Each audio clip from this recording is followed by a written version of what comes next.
Վիճակագրությունը ասում է, որ օրինակ իշխող ուժի վարկանիշը պատմական ցածրի է հասել։ Նորից եմ կրկնում, չգիտեմ այդ ինչ հարցում է, ինչ մեթոդաբանությամբ են արել, արդյոք ընտրանքը ներկայացուցչական է, մարզային, տարիքասեռային, սոցիալական առումներով, թե ինչ որ մեկի պատվերն է թվեր տենց ցույց տալու։ Երկրորդը, ռեյտինգները ինքնին կարևոր են, բայց ավելի կարևոր են նաև ընտրությունների ժամանակ քաղաքացիների տված քվեն,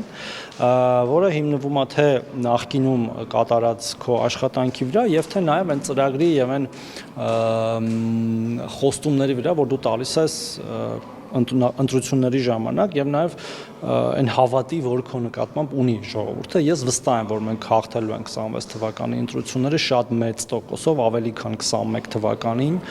որտեղ մեր ժողովուրդը ընտրելու է հենց խաղաղությունը, ժողովրդավարությունը, ինքնիշխանությունը ի հակառակ պատերազմի,